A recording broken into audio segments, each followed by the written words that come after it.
Most financial planning starts with the numbers. And today we're starting with the conversation that has to happen before the numbers can work. I'm Matt Pappas, CEO of Cottonwood Wealth Strategies, and I'm joined today by Dr. Denise Federer. Thank you so much for joining us. Hi, Matt. Glad to be here. Denise is a behavioral psychologist with over 30 years experience working with families and business owners on the human side of the financial transitions. So welcome to Pocket Pundits, Denise. Denise, you've written a lot about that money's not the objective and that the emotional and the financial side of the decision, they have to be addressed separately. So let's talk a little bit about that because that sounds counterintuitive. Right. What's the thought behind that? Well, all of us have a history with money. All of us have experiences with money that have nothing to do with the actual dollar amount. And so you can be making a financial decision that's financially sound for your family and actually appears to be fair, but there's an emotional component that most people underestimate in terms of it's not always logical. And so when you're making financial decisions about your family, you have to be willing to look at both sides of that coin. You know, what's the financial impact and what's the emotional impact of that decision on your family? With Cottonwood, the families who we see struggle the most usually aren't the ones that have the worst financial plans. They're the ones where that human conversation just isn't happening. So I think that's really important. So in your experience, what does that look like for families and business owners? Well, what I've seen in my experience is that when you're looking to transfer either the business to the next generation or even transfer your money to the next generation, the breakdown isn't in the financial planning, but it's in the conversations, like you said, that aren't had. And it's about the trust and communication.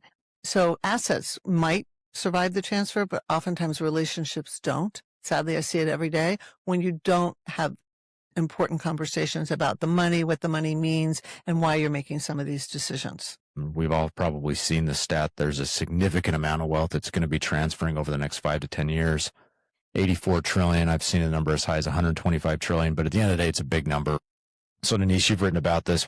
What's at stake beyond just the money like you were talking about a second ago? Well, as we've talked about, most of these transfers fail, not because of bad financial planning, but from a breakdown in communication and trust and preparation. There was a study done, about 20 years ago by now, where families of wealth said what was their greatest fear about their children getting their money, and it was that they wouldn't be good stewards of the money. So it starts with education.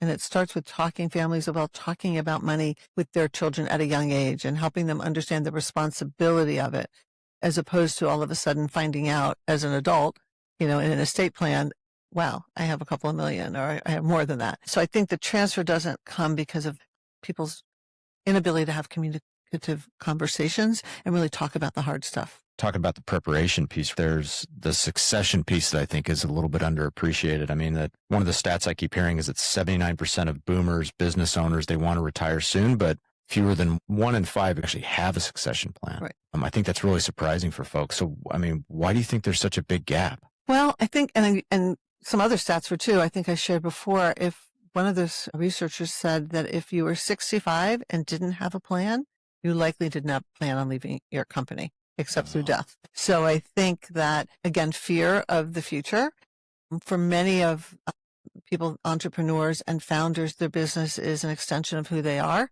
They've sacrificed a lot. It's their whole identity. They don't know what they're going to go through next. I often say that succession for a founder is sort of like a trapeze, and you've let go of one rung, but you haven't grabbed onto the next. And so you're in the middle, and this anxiety is overwhelming. So until you can visualize what's next, it's really hard to go, especially when it defines so much of who you are. You also have next gens that don't want the business. And so for some families, the big challenge is finding the right successor. I've had situations where someone in the next gen wants to take over the role and isn't capable. That's a hard conversation. I have adult children in the next generation who are incredibly capable, but have their own identity and don't want it. That's a painful conversation. I'm helping families understand that ownership and leadership are two different things, and that you can get a non-family member to run the company and still own the company. Again, so it's these tough conversations that people have a hard time having. And I think it's the changing family dynamics when you have a powerful first generation founder. Sure. That kind of controls everything and makes the decisions that even if their adult children don't agree with it, they're not going to challenge it. And once you have siblings that are now taking over, that's a very different dynamic. And also there's a researcher, Dennis Jaffe, who is greatly respected in the field of family business. owns a company called Banyan Global Family Wealth Advisors. And he talks about the importance of understanding the mindset, several mindsets that you have to make succession successful. And one of the things he says is succession's a journey, and it takes the family from the familiar to the unknown. And that's important. That's why that 5 years is important, because Sure. lots of emotions come up, lots of feelings come up. You might not even be aware you have them. Right. You know, you might just, sometimes I see adult children that are so identified with the family business and the position they have in their town and the sense of pride and loyalty. And so they want it to continue. And you might just have a brother or sister who feels completely different and could care less and just sell it, you know, and give me the money. Sure. So it creates all these emotions in families. And the other piece is that ownership is not a reward or a prize. It's a complex responsibility. And so having these conversations of what's expected of you to be a good steward of the money, to take over the business, what kind of training you're going to do, are you really capable? Will you have the gravitas that your founder and parent may have had? So it's figuring all those things out that kind of stops the successful transfer. So it comes down to communication. As with most things. And I think there's you kind of alluded to it, there's a generational silence piece to this too, where, you know, if it's starting with the parents or the business owner, they're not having these conversations because, as you're saying, they're afraid of spoiling the kids or unsure whether or not they can handle it. But by not having those conversations, how do you see that playing out? Well, they're paying a big price in the future. So the silence may create less difficult conversations now, but I can assure you, as being a part of these family conversations, there's a lot of pain after the death of one of the parents when their kids don't understand why decisions are made. But I think that fear of conflict and fear of changing the family dynamics is so prevalent in so many families. A discomfort talking about money, particularly if they didn't grow up with a lot of money and they grew up in a generation where money was taboo. You don't ask your neighbors what they made for a living. You don't talk about money at the dinner table. Right. So there's kind of unspoken rules in a lot of families. So one of the things that I think really helps with this when you are afraid to have these conversations is what is called an ethical will, which is not a legal document. It's just an opportunity to really write to your next generation who you are, what matters to you, what do you care about your legacy, and how you made your decisions. And so that's something that can be shared with the family. Which for the founder or the patriarch, matriarch may be a really important exercise for them to go through, just to actually put it down on paper, because that's probably hard for them to visualize, talking about the business which they've built or the career that they've built for so long. It's like having another baby. And I think for them, it's probably hard to verbalize that. Absolutely. And it's such a powerful tool, and one that can be done with your financial advisor. And I said, it's not a legal document. It's not a financial document, but it's a powerful emotional document to let the founder or your client really understand what the money means to them, what they want for their children, what they want for the next generations, and then find a way to really share that with their kids. Hopefully prior to their death would be ideal. Because then it avoids probably that outcome that patriarch or matriarch or the family would not be intended to do, right? Which is keep the legacy or the assets or the business continuing into the future. So by avoiding those conversations, that puts it at risk potentially. Right, correct. So I want to pivot a little bit and talk about the family meeting, which I know we're kind of alluding to, and you've done a lot of research on this. But when I say family meeting, most people think, okay, we're all going to sit around the kitchen table, we're going to have a conversation, and this goes sideways. So I know you've built a lot of structure around how this should work. So let's talk about that a little bit. What does the structure look like? So the concept of a family meeting, people are having conversations all the time, but the reason, like you said, they go sideways is you have to manage people's expectations of what that looks like. So even if you decide, I'm going to start talking to my kids about this without my financial advisor, without any other advisors, we're going to start having conversations, you still want to have a blueprint of what you want that to look like. And so I tell people, have a vision of how you want these conversations to go. What is your goal in having these conversations? And then the concept as a behavioral psychologist is all complex behavior is simple behavior combined. So let's start with the easiest topics and then get to the more complicated topics. But the way to do this is to prepare your kids. So let's assume it's parents that are having the conversations. And I often say the first thing to do is let them know beforehand what you're going to do. Maybe even talk individually with your kids and say, I'm going to have a family meeting and here's the topics that I want to talk about. And then what you want to try to do is assess where each of your kids are, because even though you think you've raised your children in the same home, everybody experiences things differently. Right. And everybody has a different viewpoint, particularly about money. So the first thing you want to think about is you can do a conversation or do a readiness questionnaire, which is what I do when I run a family meeting. How comfortable are you discussing the family money, wealth, and estate planning with your siblings and all of us together. Don't assume that people are comfortable. It starts with the parents being comfortable, which in my estimation is usually the people that are most uncomfortable. Yeah. They don't know how to have that conversation. Then you want to get a sense of with your children, what's your current understanding of the estate plan? Do you know what we're doing? What do you think you know? Are you open to meeting with our financial advisor to talk more about this so you can understand? And again, I've seen parents who don't want their kids involved in that conversation and don't want their input. And I think the other thing to make sure from a power structure is you're sharing information, you're not asking permission, and you're not necessarily asking for advice. You want them to know where you're coming from. Because I think some parents avoid the conversation because they don't want their kids to sort of sway where things are going. Right. So you have to decide as a parent, what is your goal? Do you want their input? Do you not want their input? Do you sharing the information? Do you want a dialogue about certain things, about their estate planning specifically? And then I think you need to have the conversation with your kid about values. How do you define fairness versus equality? Because they're two very different things. Yeah. I want to dig into that in a little bit.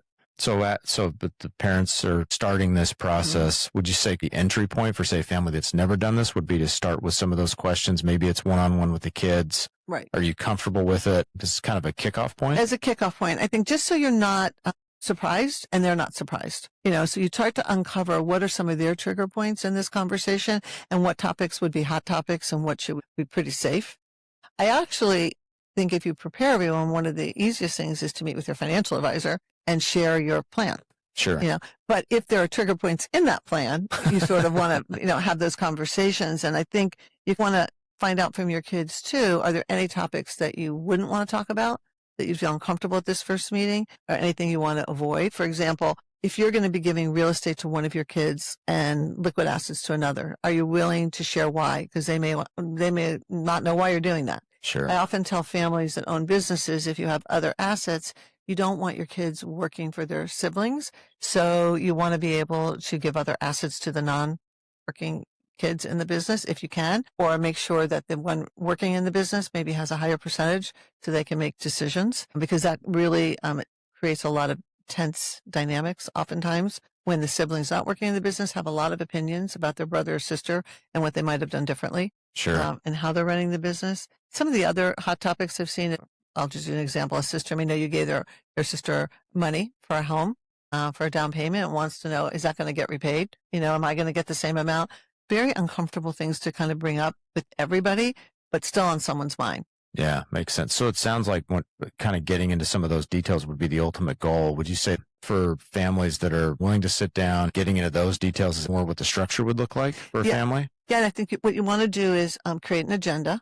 Oftentimes, I think it's really important if you're serious about these family meetings and have a goal, have an agenda, maybe have it in a neutral site so you're not even home in your house, which triggers dynamics. Everybody at the kitchen table, everyone sits at the seat that they grew up in, and that changes the dynamics. So you want to have everyone on an equal playing field. You want to maybe go away for the weekend and combine it with a lot of fun, family activities. You want to make it as positive as possible. I would invite your financial advisor to come and share the financial aspect of it. For more complicated issues and family dynamics, sometimes that's when you bring in a family business advisor like myself. But depending on your family's level of ability to have communication, I think doing it with your family and your advisor works for many, many families. Yeah. So looking at it from the opposite way, let's say the family unfortunately avoids the conversation, doesn't have the family meeting, and something happens, a transition, a life event, a health event. So what happens when that conversation's forced at that point? Well, I think that's where that ethical will can be really helpful, because I've had parents write the ethical will and not feel comfortable sharing it with their kids. It's just too personal for them and based on their background. So I've suggested that they leave it as a letter for their kids to have. And it really helps because when you're in grief, that's not a great place to make a decision. When you're feeling longstanding resentment, when decisions are made that you don't understand, it can break apart siblings, cousins, families. I've seen it happen. So if you could at least write this ethical will, that can really at least give guidance to your kids, voice from beyond of what you really want. And because that's all families want in that moment of grief is, what would dad do? What would mom do? How are we going to handle this? How are we going to make a decision? So I say it's a gift you give your kids when you give them clarity, and it's actually selfish when you don't. So I want to pivot back to, you mentioned earlier the fair versus equal approach. And I thought that was a really interesting, way of putting it for families to think about. So What is the difference between fair and equal, and how should families be thinking about that?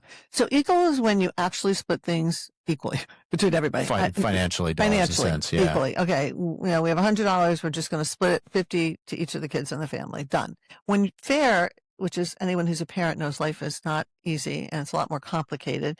It's when the way you make your decision makes sense for each person's role, circumstances, and needs, and they never match. So some of the example might be what I just said earlier. I had one family who said, well, I want my daughter to handle the real estate. She seems to have a head for that. My son doesn't live here. I'm just going to give him the equal amount of money. The son, they may think that's fair, but the son may say, well, wait a minute, that real estate could appreciate in value. Right. Right. And I don't like that decision. And why'd you make that decision? Where the parents are really thinking it makes the most sense. And I actually, I've had people say, well, it won't be my problem, but it will be the kids' problem as they're figuring that out. I think when you have a special needs child or someone who clearly has drug or alcohol issues, most families understand those dynamics. And so they understand provisions might be made that are not equal, but to take care of it. And I've never seen families where that's not understood. It's when it's less obvious. And you're making decisions as a parent based on what you think the skills and needs and your fears are about your kids, that it can create problems. So I think, again, your kids don't have to agree. They just need to understand what you're thinking. That's interesting. So it sounds like, special needs, and going back to the clients that you work with and that we also work with that are owning businesses, those are maybe some harder scenarios to navigate, right? Because might not all line up on a balance sheet where it's fair, but it goes back to that equal piece of it. And it goes back to that concept of, let's say you have one or two kids in the business, some aren't in the business. Do they get the same ownership? Is there resentment? I often see, I work harder than my brother. Why should he get the same as me? Or sometimes parents see certain children as not capable. There's been a divorce or something, and so they give them more and tell the more capable person in the family, well, I know you'll be fine. But the more capable child is often resentful, like, okay, so you're punishing me for being successful and working hard? Because it's an awkward conversation. Everybody wants to think they're great and don't want the money, but if they see that it's going to their sibling who didn't work as hard as them, it just creates emotions. There's no clean, easy answer, but the more you can at least communicate what you're thinking gives people time to at least, and I've seen this happen in families where parents don't change their mind, but are open to the dialogue. Sure. So their kids can come back and at least express how they feel and discuss it and try to get a sense of why their parents made these decisions. I can tell you from the advisor side, we see that a lot, especially with the business succession piece, which we've been talking about. So child that's worked in the business for 20 years, siblings haven't. The equal ownership piece is really, it's not fair to either person, right? And I think helping families, how do you help families kind of come to an agreement on this? You mentioned that the families may not change their mind, but it's more that conversation so everybody understands it. Maybe some examples of how you've seen that play out. In those cases, as I start to think about, usually those conversations start between the parents and the adult children that are in the business. And I think those not necessarily at a family meeting to begin with, but start that conversation of what you're thinking, how this can be arranged, how do they feel about it. Usually I encourage at least 51% ownership to the child that's running the business that's going to provide for the family. And then that takes time to work through as well. But the more they understand what are some of the options, taking out insurance, different things, how can they provide for other siblings and not give them say over the business, or should they?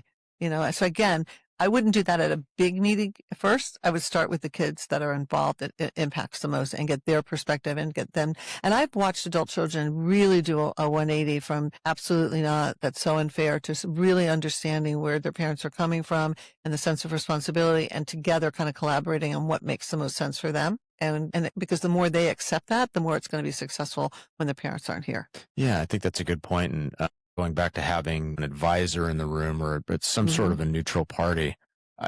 Just as an aside, I think advisors, wealth managers have in a lot of ways focused with, working with business owners. They're going to have an event, which usually means they're going to sell the business, and then they'll open a big account and they'll need our help. And it's a business opportunity for advisors. And that's certainly true. But when we talk about, like you mentioned, the different dynamics that are involved in the transition or a transition, I think a lot of business owners don't realize they have more options that are available to them. And bringing the family into that conversation so they understand those dynamics. There's an insurance piece involved. There's a succession piece involved. there's a continuation piece involved. The advisor's there saying, hey, can't wait till you sell the business so you can open a big account, you know? I mean, it's not really doing the best for the client. They're not adding the kind of value that the advisor who really understands personal dynamics, the emotional side, the behavioral side, has a relationship, multi-generational relationship. It's essential that you have it with both the parent and the children and even the grandchildren, and that you consider the whole of the whole family system. I mean, people aren't siloed. You know, they are connected. And so those advisors who understand the complication of all this and then can guide you through each piece and option add so much more value than those that are transactional. Yeah, and that's we've tried to think about it. You know, we're there to help people, but you know, from Cottonwood side, we're not coming in to replace a business advisor or CPA or an attorney. But as you mentioned, a lot of those conversations are happening in silos. Right. And that's not, in my opinion, for the best for the family, for the business owner, and for these big events to have those things, not those people and those relationships not talking to each other. And so that's, you know, where I think the bringing all those pieces together for the financial plan, for that conversation is really in the best interest for the family. And what I've seen, which I think is so powerful, is when the financial advisor can bring together all those trusted advisors in the same room, the CPA, the lawyer, the family, them, and talk about all the issues together as a team, even if you're not working technically together, because your whole goal is to help the family advance them through all these decisions. And I think the behavioral piece makes the financial piece executable. So when you ignore the behavioral side, I think, you know, how many attorneys have seen estate and wills that have never gotten signed? You know, because it's just painful to make some of these decisions. They're not easy. They're complicated. If it was easy, I wouldn't have a job. Maybe you wouldn't have a job. I don't know. But I laugh all the time. If people could figure this out, they wouldn't need to hire someone like me, because these are tough things to decide. So I think the financial advisor can be that key trusted advisor to coordinate all those other people so that everyone, like you said, is in the same room, getting the same message, moving in the same direction for this family. And it's really pretty amazing the synergy that you can create in those kind of situations. So for someone that is a business owner and a family, what's the step to bring that together?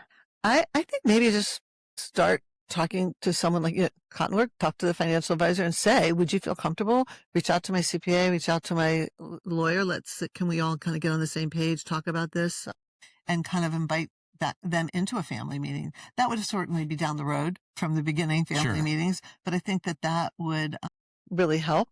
And I think the way that really starts is your client asking themselves, what do I really want?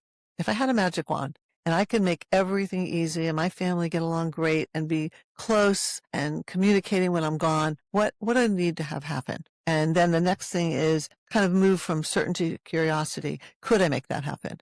And with this magic wand, what needs to be in place? And start to visualize it. And then and together with your financial advisor, sort of put together the pieces of what this really looks like. And some of it's asking yourself the hard questions. What do I think are going to be some of the objections? I know my kids pretty much. So what do I think?